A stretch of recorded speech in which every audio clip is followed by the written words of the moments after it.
Thank you. ನಾನು ಮಂಜು ಪತ್ತಾರ್, ಗದಗ ಜಿಲ್ಲಾ ವರದಿಗಾರ. ಗದಗ ಜಿಲ್ಲೆಯಲ್ಲಿ ಬಾಂಗ್ಲಾದೇಶದ ಇಬ್ಬರು ನುಸುಳುಕೋರರು ಪತ್ತೆಯಾಗಿರುವಂತದ್ದು ಇದು ಇಡೀ ಜಿಲ್ಲೆಯಲ್ಲಿ ಕೂಡ ಸಾಕಷ್ಟು ಆತಂಕಕ್ಕೆ ಕಾರಣವಾಗಿರುವಂತದ್ದು. ನಾವಿಲ್ಲಿ ದೃಶ್ಯದಲ್ಲಿ ಕೂಡ ನೋಡ್ತಾ ಇರಬಹುದು. ಗದಗ ತಾಲೂಕಿನ ಏನು ಹರ್ತಿ ಗ್ರಾಮ ಇದೆ, ಹರ್ತಿ ಗ್ರಾಮದ ಹೊರವಲಯದಲ್ಲಿರುವಂತಹ ಅಲ್ಪಸಂಖ್ಯಾತ ಮುರಾರ್ಜಿ ವಸತಿ ಶಾಲೆಯ ಕಟ್ಟಡ ನಡೀತಾ ಇದೆ. ಈ ಒಂದು ಕಟ್ಟಡ ಕಾಮಗಾರಿಗೆ ಏನು ಇಲ್ಲಿ ಇಬ್ರು ಬಾಂಗ್ಲಾದೇಶದ ಪ್ರಜೆಗಳು ಪತ್ತೆಯಾಗಿರುವಂತದ್ದು. ಯಾಕಂತಂದ್ರೆ ಈ ಒಂದು ಪಶ್ಚಿಮ ಬಂಗಾಳದಿಂದ ಬಂದಂತ ಸಾಕಷ್ಟು ಮಂದಿ ಅಂದ್ರೆ ಇಲ್ಲಿ ಸುಮಾರು ಸಾವಿರಾರು ಕಾರ್ಮಿಕರು ಕೂಡ ಕೆಲಸ ಮಾಡ್ತಾ ಇದ್ದಾರೆ. ಆ ಪೈಕಿ ಪಶ್ಚಿಮ ಬಂಗಾಳದಿಂದ ಒಂದು 20 ರಿಂದ 30 ತಂಡ ಇಲ್ಲಿ ಕೆಲಸಕ್ಕೆ ಆಗಮಿಸಿರುತ್ತೆ. ಈ ಸಮಯದಲ್ಲಿ ಬಾಂಗ್ಲಾದೇಶದ ನಿವಾಸಿಗಳಾದ ಸಕ್ರೀಬ್ 26 ವರ್ಷ ಮತ್ತು ದಿಲ್ವಾನ್ ಹುಸೇನ್ 22 ವರ್ಷ ಎನ್ನುವರು ಪತ್ತೆಯಾಗಿರುವಂತದ್ದು. ಇವರ ಏನು ಆಧಾರ್ ಕಾರ್ಡ್ ಕೂಡ ಪರಿಶೀಲನೆ ಮಾಡಿದಂತಹ ಸಮಯದಲ್ಲಿ ಇವರು ಪಶ್ಚಿಮ ಬಂಗಾಳದ ನಿವಾಸಿಗಳು ಅಂತ ಹೇಳಿ ಗೊತ್ತಾಗುತ್ತೆ. ಆದರೆ ಅವರ ಜನ್ಮ ಸ್ಥಳ ಎಲ್ಲಿದೆ ಅಂತ ಹೇಳಿ ಪತ್ತೆ ಮಾಡಿದಾಗ ಅದು ಬಾಂಗ್ಲಾದೇಶದ ನಿವಾಸಿಗಳಂತೇಳಿ ಪತ್ತೆಯಾಗಿದೆ. ಈ ಒಂದು ಹಿನ್ನೆಲೆಯಲ್ಲಿ ಅಂದ್ರೆ ಇಲ್ಲಿ ಕಟ್ಟಡ ಕಾಮಗಾರಿ ನಡೀತಾ ಇರುತ್ತೆ. ಈ ಒಂದು ಕಟ್ಟಡ ಕಾಮಗಾರಿ ನಡೆಯುವಂತ ಸಮಯದಲ್ಲಿ ಸ್ಥಳೀಯ ಮಹಿಳೆ ಒಬ್ಬಳು ಬರ್ತಾರೆ, ನನಗೂ ಕೂಡ ಇಲ್ಲಿ ಕೂಲಿ ಕೆಲಸ ಕೊಡಿ ಅಂತೇಳಿ. ಆ ಸಮಯದಲ್ಲಿ ಅವರಿಲ್ಲ, ಬೇರೆ ಅನ್ಯ ರಾಜ್ಯದ ಕೂಲಿ ಕಾರ್ಮಿಕರಿಗೆ ಕೆಲಸ ಕೊಡ್ತಾ ಇದ್ದಾರೆ, ನಮಗೆ ಕೆಲಸ ಕೊಡ್ತಾ ಇಲ್ಲ ಅಂತೇಳಿ ಪ್ರಶ್ನೆ ಮಾಡಿದಾಗ ಆ ಮಹಿಳೆ ಇವರ ಮೇಲೆ ಅನುಮಾನ ಬಂದು ಪೊಲೀಸರಿಗೆ ಮಾಹಿತಿ ಕೊಡ್ತಾರೆ.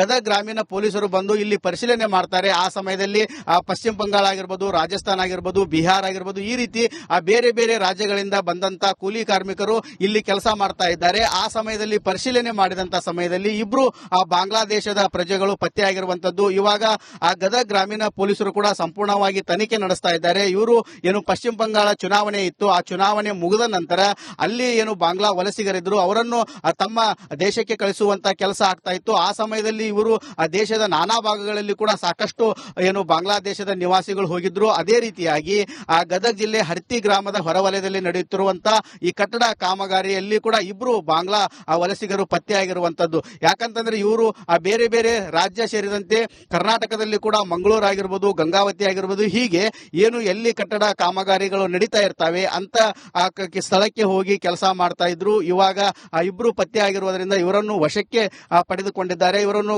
ಏನು ಧಾರವಾಡದ ಒಂದು ನಿರಾಶ್ರಿತರ ಕೇಂದ್ರದಲ್ಲಿ ಕೂಡ ಇಟ್ಟಿದ್ದಾರೆ. ದಾಖಲಾತಿಗಳನ್ನು ಕೂಡ ಪರಿಶೀಲನೆ ಮಾಡುವ ಕಾರ್ಯ ನಡೀತಾ ಇದೆ. ಇದೇ ರೀತಿಯಾಗಿ ಸಾಕಷ್ಟು ಬಾಂಗ್ಲಾ ಏನು ಪ್ರಜೆಗಳಿದ್ದಾರೆ, ಇವರು ರಾಜ್ಯದ ನಾನಾ ಭಾಗಗಳಲ್ಲಿ ಕೂಡ ಕೂಲಿ ಕೆಲಸ ಅಲಿಸಿ ಹೋಗ್ತಾ ಇದ್ದಾರೆ. ಇತ್ತೀಚೆಗೆ ಬೆಂಗಳೂರಿನಲ್ಲಿ ಕೂಡ ಸಾಕಷ್ಟು ಬಾಂಗ್ಲಾ ವಲಸಿಗರು ಪತ್ತೆಯಾಗಿದ್ರು. ಅದಾದ ನಂತರ ಅವರು ಬೇರೆ ಬೇರೆ ರಾಜ್ಯದ ನಾನಾ ಭಾಗಗಳಲ್ಲಿ ಕೂಡ ಈ ರೀತಿ ಕೆಲಸಕ್ಕೆ ಹೋಗಿರುವ ಆತಂಕ ಕೂಡ ಇದೆ. ಹೀಗಾಗಿ ಇನ್ನೂ ಕಟ್ಟುನಿಟ್ಟಿನ ಕ್ರಮಗಳನ್ನು ಕೂಡ ತೆಗೆದುಕೊಳ್ಳಬೇಕಾಗತ್ತೆ. ಈ ರೀತಿ ಹೊರವಲಯದಲ್ಲಿರುವಂತಹ ಕಟ್ಟಡ ಕಾಮಗಾರಿಗಳೇನು ನಡೆದಿರ್ತವೆ ಅಲ್ಲಿ ಯಾವ ದೇಶದ ಅಂದ್ರೆ ಬಾಂಗ್ಲಾ ಪ್ರಜೆಗಳಾಗಿರ್ಬೋದು ಮತ್ತು ಬೇರೆ ಬೇರೆ ಭಾಗಗಳಿಂದನೂ ಕೂಡ ಕೆಲಸಕ್ಕೆ ಬಂದಿರ್ತಾರೆ.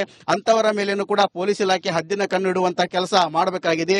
ಇವಾಗ ಗದಗ್ನಲ್ಲಿ ಕೂಡ ಸಾಕಷ್ಟು ಆತಂಕಕ್ಕೇನು ಕೂಡ ಕಾರಣವಾಗ್ತಾ ಇರುವಂತದ್ದು. ಯಾಕಂತಂದ್ರೆ ಏನು ಬಾಂಗ್ಲಾದೇಶದ ಪ್ರಜೆಗಳು ಗದಗ್ನಲ್ಲಿರುವಂತಹ ಒಂದು ವಸತಿ ಕಟ್ಟಡ ಕಾಮಗಾರಿಯಲ್ಲಿ ಕೂಡ ಕೆಲಸ ಮಾಡಿರುವಂತದ್ದು. ಇವಾಗ ಪೊಲೀಸರು ಭರ್ಜರಿ ಕಾರ್ಯಾಚರಣೆ ಮಾಡಿ ಇಬ್ಬರನ್ನು ಕೂಡ ವಶಕ್ಕೆ ಪಡೆದುಕೊಂಡಿದ್ದಾರೆ. ಅವರ ದಾಖಲಾತಿಗಳನ್ನು ಕೂಡ ಪರಿಶೀಲನೆ ನಡೆಸ್ತಾ ಇದ್ದಾರೆ. ಪಶ್ಚಿಮ ಬಂಗಾಳದ ಆಧಾರ್ ಕಾರ್ಡ್ ಹೊಂದಿದ್ದಾರೆ, ಆದರೆ ಅವರ ಜನ್ಮಸ್ಥಳ ನೋಡಿದಾಗ ಅದು ಏನು ಬಾಂಗ್ಲಾದೇಶದಕ್ಕಾಗಿದೆ. ಹೀಗಾಗಿ ಕಾನೂನು ಪ್ರಕ್ರಿಯೆಯ ಮೂಲಕ ಅವರನ್ನು ಬಾಂಗ್ಲಾದೇಶಕ್ಕೆ ಕಳಿಸುವಂತಹ ಕೆಲಸ ಗದಗನ ಪೊಲೀಸರು ಮಾಡ್ತಾ ಇದ್ದಾರೆ.